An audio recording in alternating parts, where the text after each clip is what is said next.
deeper along the way. Are you ready for a new experience? To see life from another point of view? New hope, new expression, new joy. This is your radio hour. Welcome to Viewpoint with Father John. And welcome, friends. You are tuned to KCAA Radio, 1050 AM, 102.3 FM, 106.5 FM, or on the World Wide Web at kcaaradio.com. This is Viewpoint with Father John, and I am your host, Father John Reed. You can also follow the show on Facebook at Viewpoint with Father John, or you can go to our website at viewpointwithfatherjohn.com. Father is spelled out, and there are no periods in there. All of God's children are endowed with extraordinary purpose and ability. I am on a quest to help as many as possible in fully realizing their divine inspired potential. Disposing a false narrative and embracing genuineness inspires clarity of purpose.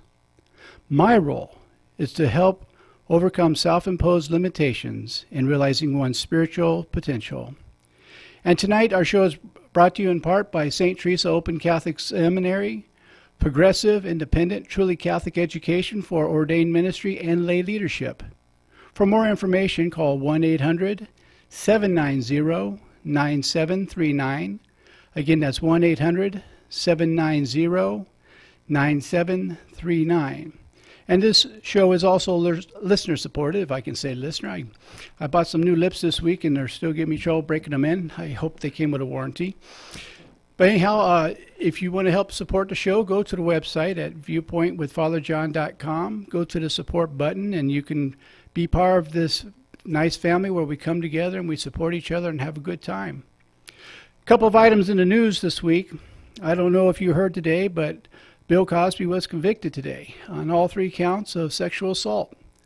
This shows that as a society we're making progress. It used to be that women had no voice, that in an office setting, in Hollywood, in different situations, women were at a disadvantage, and their credibility questioned, and whatever the man said and did, that was just fine. Well, as a society, we're waking up and saying, no more. You can't do that.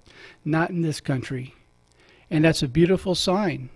Now, this is coming from someone who was always a Bill Cosby fan. As some of you know, at one time I did comedy, and I borrowed jokes from time to time when I ran out of material. And I should probably send him a check. I'll find out what jail to address it to now.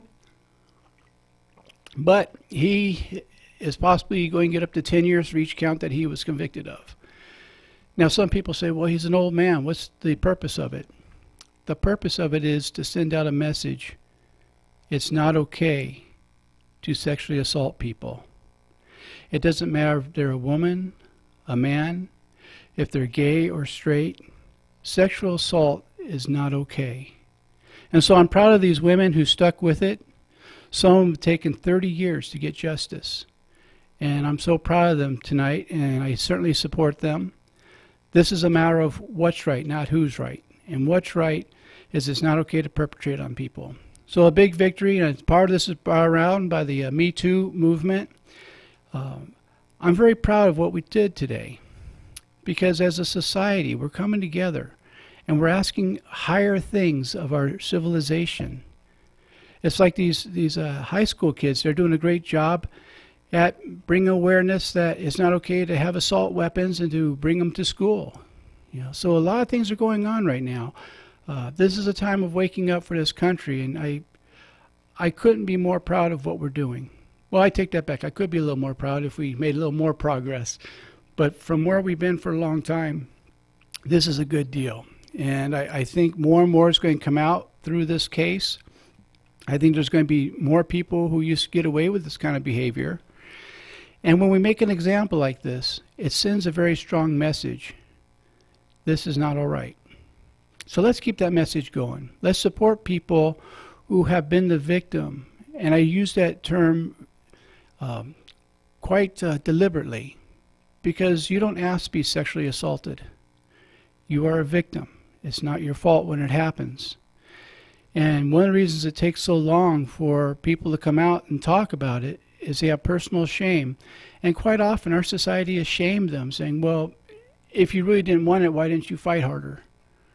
Well, if you've ever been in that position, sometimes you can't fight harder. It doesn't matter.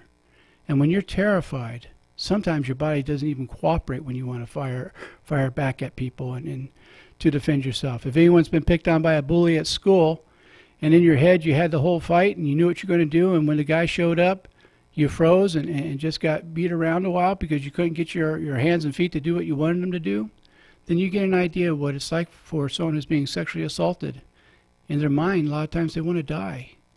They want to fight even harder, but they can't because you get paralyzed with the fear. And so what we need to do is stand with them and say, we have your back. This is a new day. This is a new day. You know, we talk a lot about spiritual things on this program, and some of you know I'm working on a new book, and my agent still won't let me release the name yet, because I don't want to lose a contract I'm still negotiating. I won't give the name, but I do want to talk about something that I'm writing about right now. And what I'm writing about is, what does healthy religion look like? Healthy religion is always pointing to something larger than itself. Healthy religion is all-encompassing. Healthy religion is able to see God everywhere, not just in their own community. Any religion that tells you you should hate another religion is junk religion. That's not God-based, because God's not a hater. God's about love. God is about caring. And one of the things I love to do personally is I like going to different churches and seeing what I can hear there, looking for the similarities instead of differences, as some of my friends say. And I have found that no matter what church I go to, pretty much 98% of the time, I can get a message from God there. Now, we may speak a little different language. We may have a different way of formatting the service. You know, we Orthodox, we do a long service. If you've ever been to Eastern Orthodox, you know, it's 3 hours plus orthos. And orthos is when you go around and you look at the different saints and you meditate a little bit and pray a little bit. You stand, you lay down, you do all kinds of stuff, and you do a lot of chanting. If you're going to be an Orthodox priest, you better have a good voice because you're going to be singing all morning. So that's our expression. Then we have our Episcopalian brothers. We call them the smells and bells. They have all the pretty clothing and pretty colors, and that's kind of nice. Our Roman brothers who have their way of doing liturgy, which I'm very familiar with. It's a little bit like the Orthodox in some places, but it's only about 45 minutes to an hour. So it's we call that drive-through religion, but that's just a joke between the different churches. We have the Lutherans, and one of the main differences between the Lutherans, Catholics, and Eastern Orthodox is the Lutherans sing all the verses. We sing one or two and we're done. So if you ever go to a Lutheran church, be prepared. You're going to sing the whole song. And I've served in some Lutheran churches with some friends, and each one is just as valid. We're all going there for the same purpose. Express God. Hear God. And when we show up and we can do that, and we can see what we can learn from other people, you might hear something you didn't hear before. You might see an angle on God that you didn't think about before.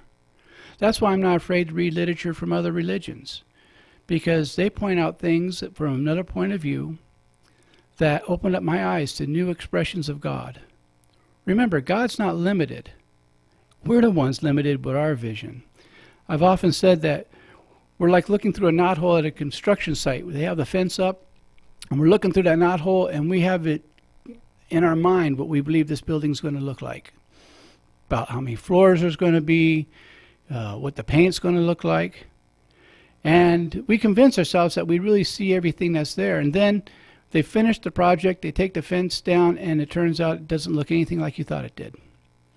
Because all you're looking through is from one viewpoint, through that little hole in the fence. Well, it's that way with faith. We fool ourselves into thinking that we see the whole picture, that this is all there is, there ain't no more. And then we hear another expression of God, and we realize there's much more to this, and God's a lot bigger than he looked through the knothole. And if your God's not that big, maybe your God's not big enough. You know, and if your church is saying this is all there is, maybe their God's not big enough. Because I've discovered that God is big enough for Christians, non-Christians, Buddhists, pagans, all kinds of ways. And I don't believe that God loves one religion and not another. You know, I think that's a kind of a sad thing. Back in the days when Jesus was, as we say in my generation, bebopping around and going around Jerusalem and Galilee and such, there were many religions. And what they called pagan religion just meant that they weren't monotheists.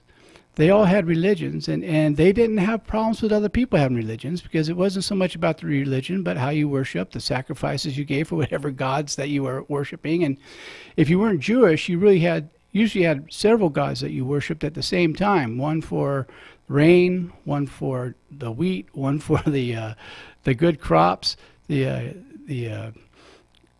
reproduction of your animals. And Judaism at that time was the only monotheistic religion. What that means, one God.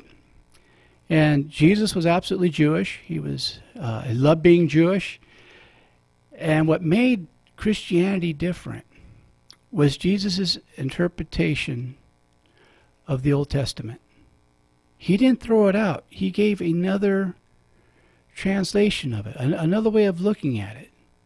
And what he taught is that we all matter. I've said this many times on this show, that when he was doing the Beatitudes, he wasn't just doing a clever saying, he was making a statement. Blessed are the poor in spirit. The people who were poor in spirit thought they were left out of God's kingdom. They thought because they couldn't pay their temple tax, because they made a lot of mistakes, that they didn't matter to God. And Jesus came to them and said, no. Blessed are you, for the kingdom of God belongs to you. You matter to God.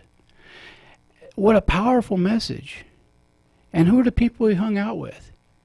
He hung out with the prostitutes, with the tax collectors, with the people who were on the fringe. One of the reasons I love Mother Teresa is that's what she did. And she said something really powerful. And my former bishop was personal friends with her. And I'll tell you a story about that in just a minute. But someone asked her one time, Mother Teresa, don't you find it difficult coming to places like Calcutta and converting people to Christianity? And this is what she said.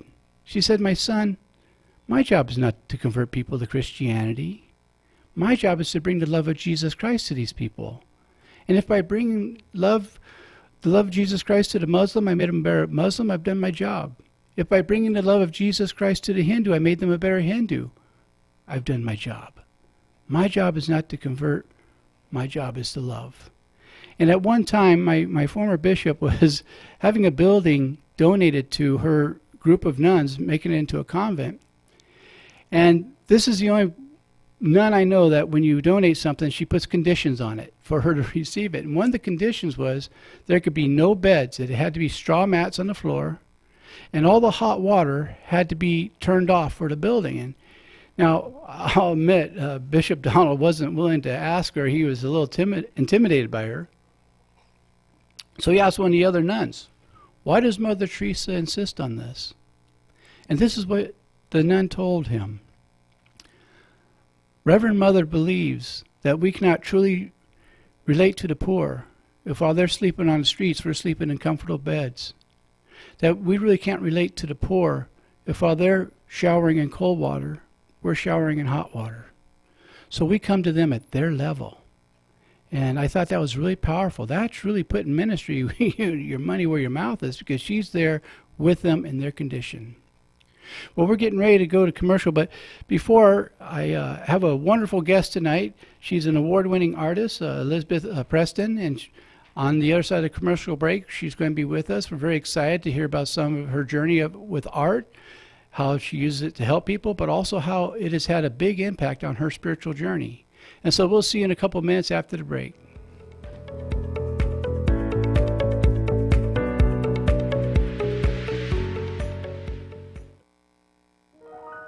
The loss of a loved one is one of the most challenging experiences in a person's life. It's hard to know where to turn to make your loved one's final arrangements. Jesse Ruiz at Personal Funeral Planning in Ontario will treat you and your loved one with the respect you deserve. Jesse served in the Marine Corps in Desert Storm and understands what it takes to provide loyal, personalized, and empathetic service to those who need it most. The families of Michael Jackson, Brittany Murphy, Ed McMahon, and many others have trusted Jesse to provide them with the highest level of service and support. To work with Jesse, call 909-762-4027, 909-762-4027, or visit their website, www.4pfp.org. www.4pfp as in personal funeral planning.org. Jesse Ruiz and Personal Funeral Planning, veteran owned and operated, helping you plan a personal, lasting tribute for your loved one. www.4pfp.org. Locals in Loma Linda and Redlands all know and love the Family Homestyle Cafe, the home of the world's largest pancakes and the delicious mouth-watering food cooked up daily by their well-trained chefs. Sizzling thick-cut bacon, ham, and hand-pressed sausage. They take pride in the best quality, great economical values, with better portions served up with the pride of local ownership and great service. Near the corner of Anderson and Redlands Boulevard in Loma Linda, if you haven't tried out Chef Mark's Delights, you haven't had some of the best food in the area. And now, Chef Mark is upgrading his cafe and offering space for on-site gatherings, luncheons, and parties. Add a DJ for a great holiday party or luncheon, and you've got a no-fuss event with all the bells and whistles. Call Mark today at 909-478-9996. That's 909-478-9996. Or stop by the Homestyle Cafe in Loma Linda at Anderson and Redlands Boulevard.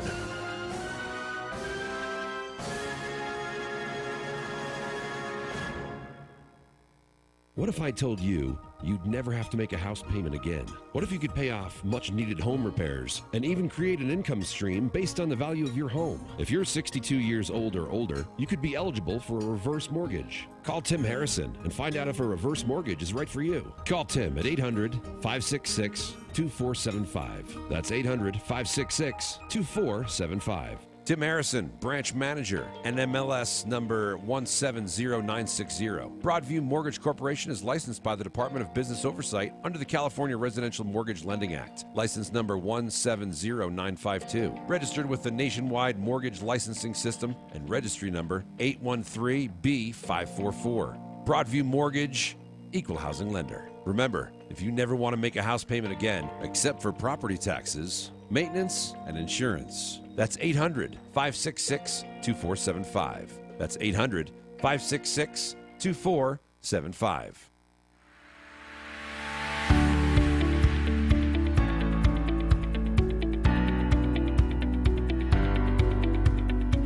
And welcome back. You are tuned to KCAA Radio, 1050 AM, 102.3 FM, 106.5 FM, and the World Wide Web at KCAAradio.com. You can also follow us on Viewpoint with Father John on Facebook or viewpointwithfatherjohn.com. And I am Father John Reed, your host tonight.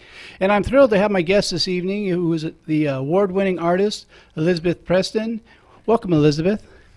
Thank you, John. This is a real privilege to be here. I've enjoyed seeing what your show is all about, and I really am glad to be here. Thank you. Well, I'm glad to have you.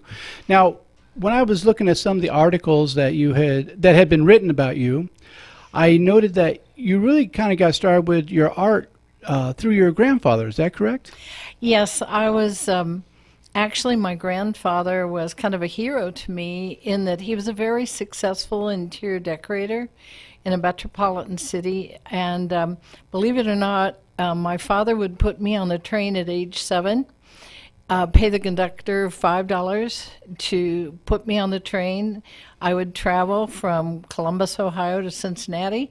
Wow. The conductor would give him $5 more to get me off. And then they didn't quite know what to do with me. And so they would have me go to my grandfather's workroom where there were beautiful chintzes and all kinds of beautiful fabrics. And those became my playthings. Wow. So when did you start incorporating the painting and such? Well, that's a good question, John, because if no other message went out tonight, from my perspective, I think it is that we must never give up. Yes. And that God has a plan for our lives, and sometimes it doesn't look that way. But I aspired to be an artist as a teenager. And I really thought that that was going to be my path. And very quickly, I ran into an art teacher who told me I couldn't carry color in a basket and shamed me in front of an entire classroom of other teenagers. And I'm sure you remember that teenagers think they're too tall, too short, too whatever. Right. And I was a very sensitive young person, and so I never picked up a pencil or a paintbrush for 20 years. You know, it's amazing how teachers can either be a great impact for the good with people or a great distraction from good. I can remember being in grade school, and I had a teacher that just came out and said, "You're stupid, you'll never get any of this." And for a while, I believed her too. I really did. It wasn't until years later that I found out I wasn't stupid. So for anyone listening out there, it's important to know that your words do matter in people's lives, and should be cognizant of the fact that you can have great impact, particularly on young people and older people as well. So when you did pick up the brush, who were some of the people you felt inspired by? I know your grandfather. Were there any other people who inspired you in this endeavor? Well, what was interesting is over my lifetime, I've moved 35 times. And Mercy. To some people that, well, you know, to tell you the truth, I kind of think that that's one of the things that has helped me identify with Christ, because Christ was always on the move. Yes. And never really knew a home sometimes. And so during my childhood years and then in later life, circumstances were arranged so that I moved many times. And the one thing that I did migrate toward was art. And my mother had studied to be a concert pianist, so music was a part of the mix. And ultimately what happened was I found myself as a young mother with 2 children, and my situation was such that I became very ill unexpectedly, which meant that I needed to delegate the care of my children to other people, and that brought on a real soul search. That had to be quite difficult. It really was, and the unknown. And I now do creative journaling, which is a form of expressive arts therapy. And what I find is very often those of us who have health challenges, which bring us to our knees, also very often bring us to question the state of our soul, the sense of who is God, why is this happening to me, why me? And that's exactly what happened to me.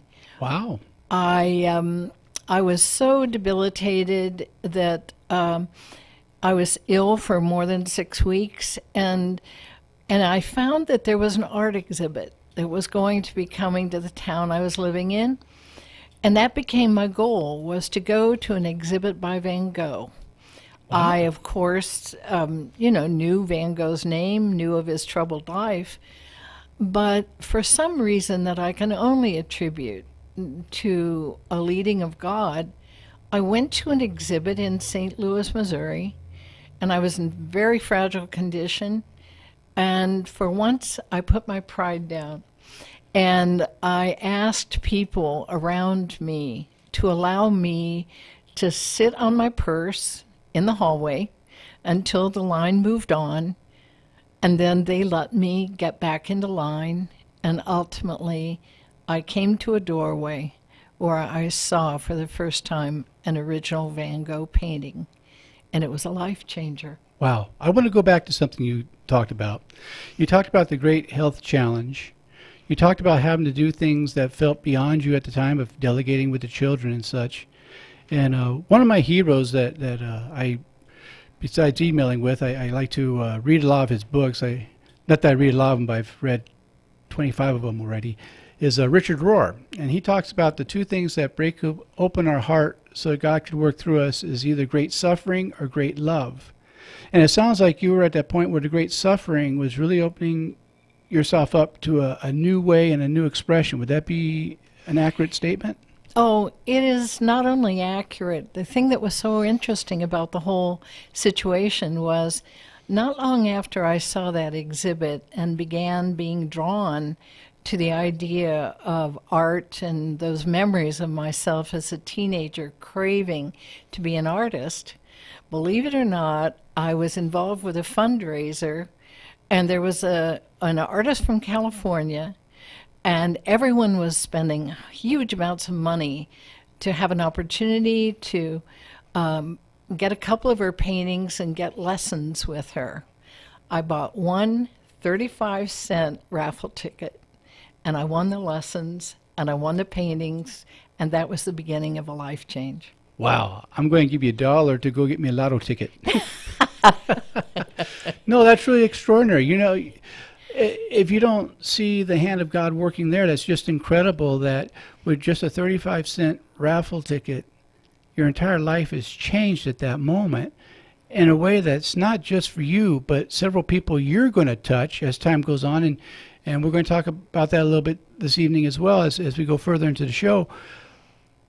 What did you take from that experience? Well, I think the most important thing that I took was strength from the standpoint that not long after that, I moved again. And this time, I moved across country and was planted in an area where some of the finest watercolorists in the country were associated with a large greeting card company. And in their off hours, what they would do would be go to an art center, and they would teach, and they would hone their craft. And they became my inspiration, and they became my teachers. And above all, it didn't matter about my age or my being a late bloomer. They convinced me that if I would just paint from my heart, that I had something to say. Words had always failed me. I don't know if it's because of the moves or what it was, but words failed me. But the one way I could express myself was with color. And they taught me how to use color. And it was the beginning of what is now a craft that has given me a sense of purpose, a stability during hard times, and it's something I can always take with me. Yes, and it's a powerful spiritual tool as well. I've known of many nuns and priests and clergy of different denominations that was their greatest spiritual expression was through art, because there's some things you cannot put into words. They have to be drawn. That's it exactly. And I do believe as we emulate the great Creator, there is a union and a communion. I do abstract as well as representational work.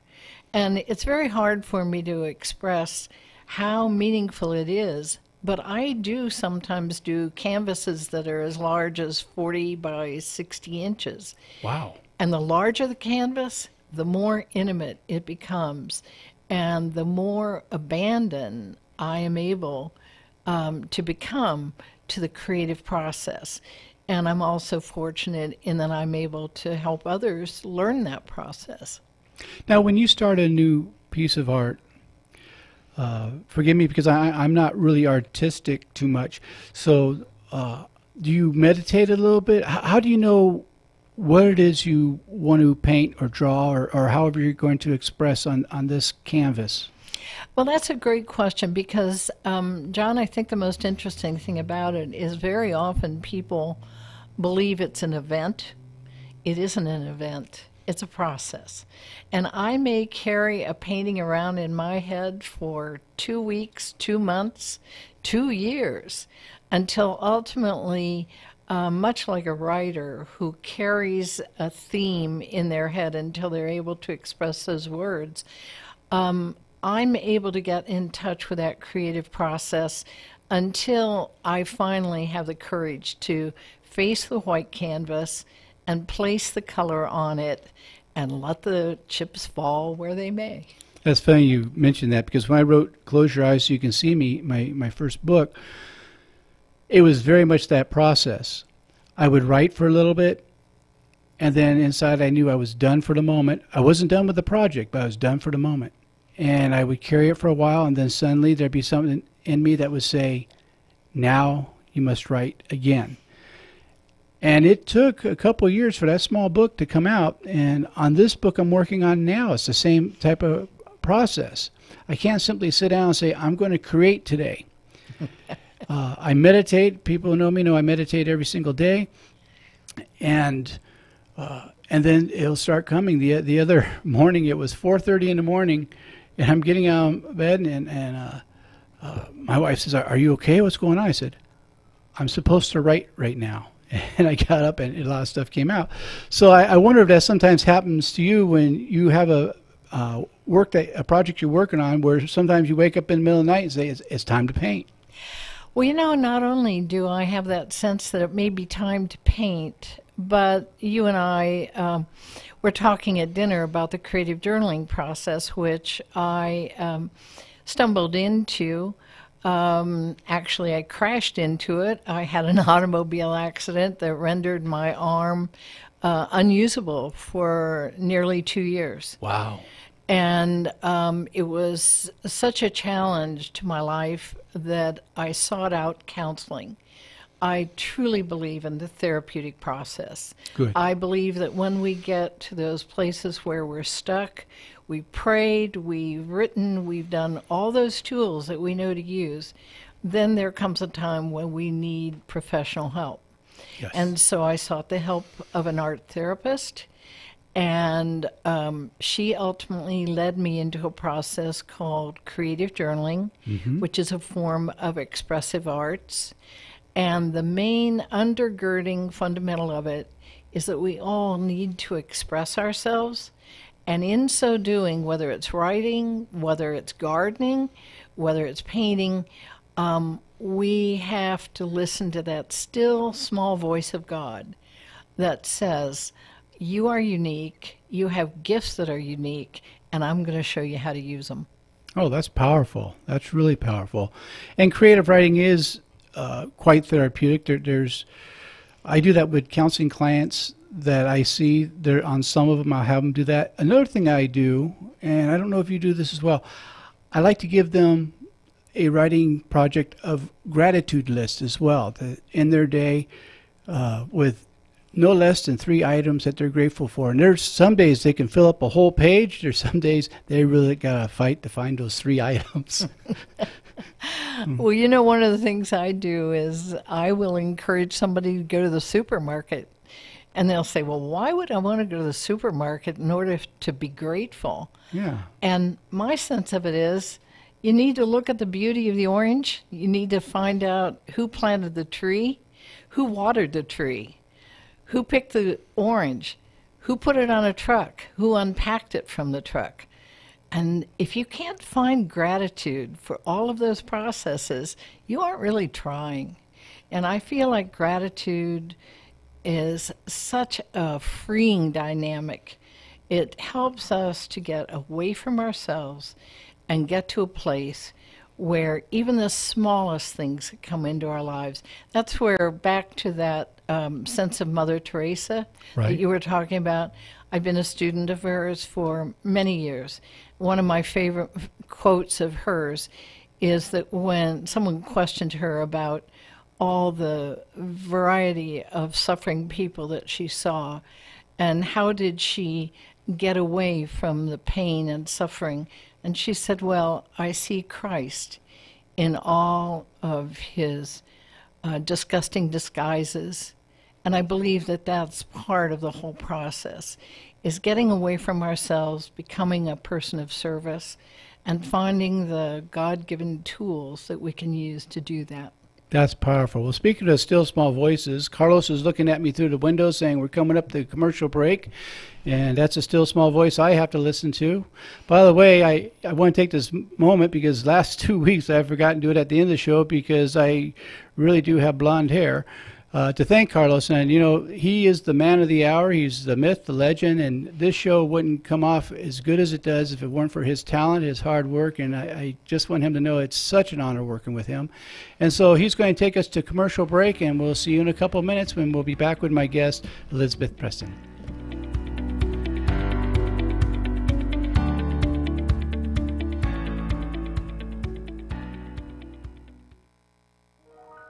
The loss of a loved one is one of the most challenging experiences in a person's life.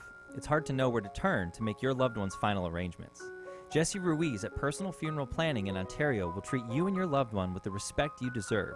Jesse served in the Marine Corps in Desert Storm and understands what it takes to provide loyal, personalized, and empathetic service to those who need it most. The families of Michael Jackson, Brittany Murphy, Ed McMahon, and many others have trusted Jesse to provide them with the highest level of service and support. To work with Jesse, call 909-762-4027, 909-762-4027, or visit their website, www.4pfp.org. www.4pfp as in personal funeral planning.org. Jesse Ruiz and Personal Funeral Planning, veteran-owned and operated, helping you plan a personal, lasting tribute for your loved one. www.4pfp.org.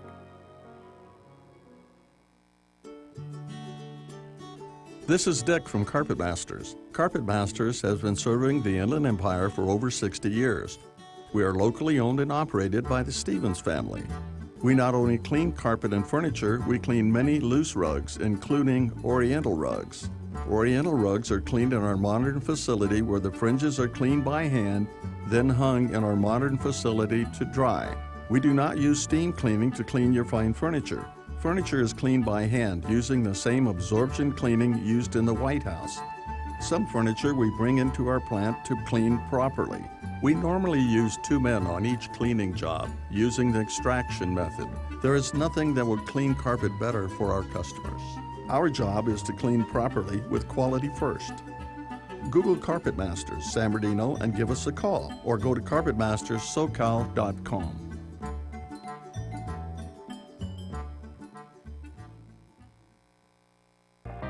Want it easy? To listen to KCAA on your smartphone, that is, listen to your favorite programs easily. No more buffering, waiting, frustration, or downloading a special app. KCAA 1050 AM, 106.5 FM, and 102.3 FM have made it as easy as dialing the phone. Call our special dial-up phone number and listen until your heart's content. Listen in your Snuggie, or whatever. Just listen, or even on the road. Call 1-701-801-4444. That's 1-701-801-4444. And get ready to have your mind expanded on the station that leaves no listener behind. KCAA 1050 AM, 106.5 FM, and now 102.3 FM. You can also listen at kcaaradio.com.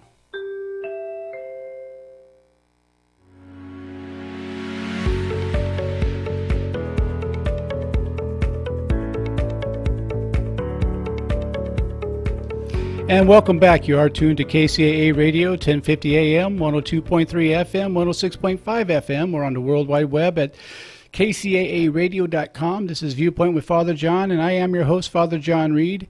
And this segment is brought to you in part by the St. Teresa Open Catholic Seminary, progressive, independent, truly Catholic education for ordained ministry and lay leadership. For more information, you can call 1-800-790-9739. Again, that's 1-800-790-9739. And my guest tonight is the award-winning artist Elizabeth Preston, and we've been talking about her artful journey, and now we want to talk a little bit about some of the therapeutic uses of art. And I've personally served as a hospice chaplain for a number of years, and also worked with people who are chronically ill. And art can be a real wonderful tool in helping people process who are dealing with great disaster or personal re-identification of who they are now. Will you want to speak to that a little bit, Elizabeth?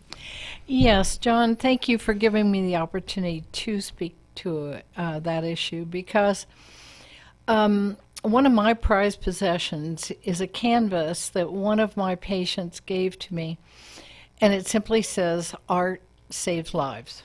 Oh, I like that. Now, this is someone who has now been in remission with cancer for at least 7 years. Good. I am fortunate that Pomona Valley Hospital in Pomona, California, affords me the opportunity and the forum to conduct workshops twice a month. And anyone and everyone is welcome to come to those workshops. Tell us a little bit about the workshop. What happens there? Well, I have an hour and a half to work with a process called creative journaling, which is unusual in that we actually journal with both hands. Wow. You journal with your right hand. Characteristically, you ask questions with your right hand, and then you calm and quiet yourself in a meditative way, and you get in touch with that inner child.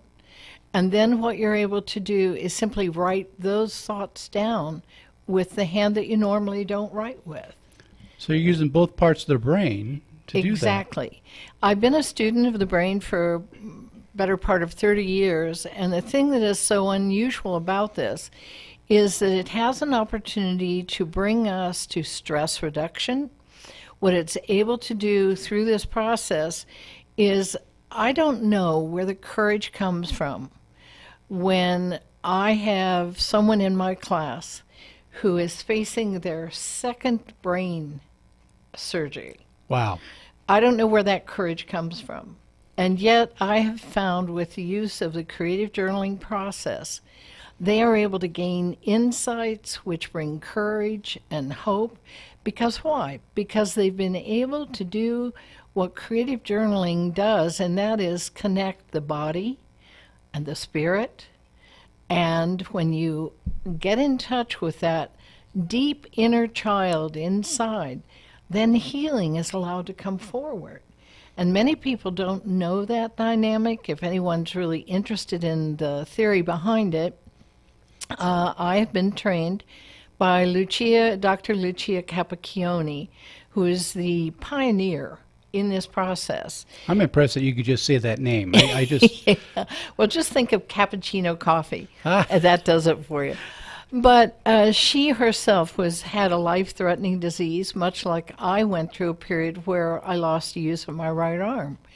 And consequently, she developed a process that has now been used worldwide. And what it does, I have people who come to my classes who may have experienced brain injury. I was going to ask you about that. Yes, and two of the people who have come to my classes with brain injury have been able to reconstitute the use of the brain in such a way that one of them is a writer again. Oh, that's great. She had lost through a car accident, she lost the ability to write. It's interesting you mentioned that, because in a few weeks, a guest I have coming on the show suffered from traumatic brain injury from a motorcycle wreck, and part of what she's coming on the show to talk about is her recovery and what a struggle it was to get back to be able to write and do the different things. So this really is hand in glove in an upcoming show. And one of the things we do for brain injury is hyperbaric treatment, where we use the hyperbaric chambers for that. And it just seems to me, and I'm just guessing at this just from what you're sharing with me, it just occurs to me that would be a wonderful combination with the hyperbaric treatment and learning to do the both hand writing and reconnecting the brain stem. It is an astounding thing, and that also applies. This process is being used in hospitals. It's being used in schools. San Luis Obispo's school system is using it with young people, particularly. Many teenagers today are, as you know, with the movement where these young people have begun to act. Yes. And gotten in touch with their anger. Yes. And it's justifiable. Sure. That's my own personal opinion. But the point is that creative journaling allows them to express themselves in such a way that they have a new confidence that we have had research. UCLA has been able to research this process, as has Texas A&M University. Creative journaling has been researched and found that it creates behavioral changes, academic changes, and it really works. And so consequently, the therapeutic aspect of it is just astounding. And we are really, although I've been involved with it for 25 years, we are in our infancy in the sense that I was amused. A friend gave me an article that had been written that scientists now think that perhaps art therapy makes a difference. I would believe that. Now, I'm curious, and this is my own selfish curiosity because I think I've shared with you in the past, I am dyslexic. I see things backwards. And I'm wondering if this could be a therapy that is helpful with children who are diagnosed with dyslexia. Is that something that would be a target, or is that something that would be outside that particular arena? Well, John, sometimes it's kind of a chicken and the egg question in terms of, because I was a teacher for 20 years, Right. A regular elementary school teacher. I am now, of course, I teach in my own art studio. But the fascinating thing is that I've been able to work with gifted, ADD, ADHD, autism, Asperger's, and and this process gives them an opportunity to experience a completely different way of thinking. And what's so astounding, I just want to cite one small example. Okay. I worked with a young man from the time he was 9 years old. He experienced, and he's given me permission to talk about him. He experienced ADHD, and he's now 28 years old. Excuse me. He is at the National Institute of Health. Okay. He is a postdoc. Wow. He took a PhD.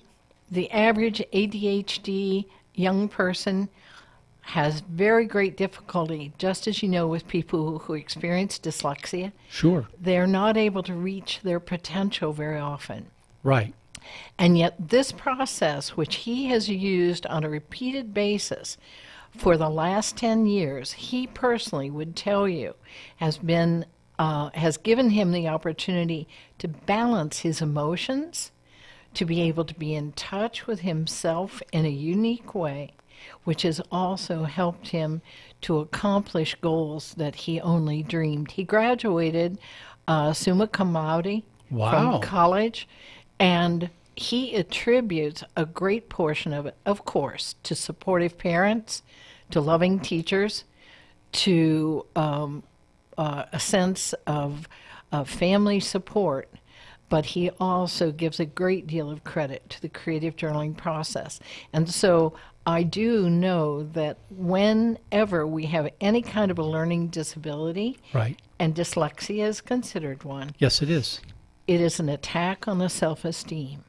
And we owe it to these young people to find ways to empower them so that they think well of themselves. Good. I like that idea. It's I'm curious a little bit because for many years the approach to ADD has been pharmaceutical speed, Ritalin. Yes. Have you found that with this process they're able to cut down on that or even eliminate that and work without that, or is it still necessary to tackle it pharmaceutically? Well, John, that is pretty much on a case-by-case basis. That's fair. My experience is because, as always, the degree of difficulty that a person may have is not always across the board the same. Right. I agree with that. And so there has to be a real sensitivity as to the severity of the situation. And so when it is possible, I have been able to encourage people to utilize exercise instead of medication.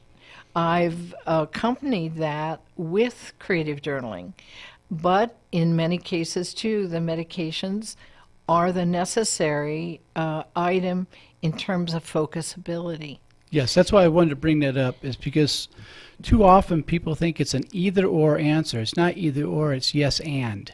Exactly. And I wanted to give my listeners an opportunity to know that if you're needing to take the medication, that's okay. You're not bad for that. And this is not a panacea. It's something that works hand in hand. And that's one of the problems I have with some approaches, that people give them just an either-or approach.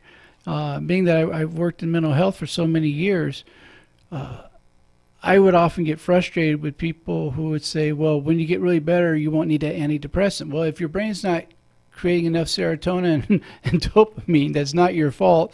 And so I would recommend do the antidepressant and the art therapy. I couldn't agree with you more. And the young man I was just discussing gave me permission to discuss the fact that part of the impetus of his working at the NIH is he now is going to propose a project which will examine to a greater level what causes ADHD. That's a big question. You know, and so consequently, he's also realistic to the fact that had he not had those medications, and had he not, participated in creative journaling and in exercise and in social situations, right? It's a whole package. Yes. And I think that's probably why I'm so passionate about the element of art, and also an integrated arts approach, which includes music, painting, visual arts. All of those things put together help us to follow the divine person we were meant to be and reach the potential that I believe God intended for us to meet. Yes. Now, you have an art studio where you teach, is that correct? Yes, that's true. And if my listeners wanted to be in touch with you to go further with this, how would they do that? Thank you, John. Just remember the name Elizabeth. I actually took a course in how to name your studio, and it's Elizabeth's Art Studio. It's in Claremont, California, and I welcome people who are interested in all phases of following their passion with art, and it's simply a matter of contacting Elizabeth's Art Studio. My telephone number is 909-621-1630, and my email address is empreston6@gmail.com. Make sure you put the number 6 on there. It's very important because I forgot to do that the first time I emailed her. And for those of you who didn't have a pencil ready, over the next 24 hours, I will get that information again, and I will post it on our website. So you can just go to viewpointwithfatherjohn.com, and you will see where I thank Elizabeth for being here, and where you'll be able to have the information to be in touch with her. Again, I want to thank my guest, Elizabeth Preston, for being here, an award-winning artist. We've had a lot of fun tonight. I want to thank my board operator, Carlos. He's the man of the hour. He has no idea how much I appreciate him. Words cannot express it. But he's a good man, and if no one told you this week that they love you, let me be the first, and we'll see you next week.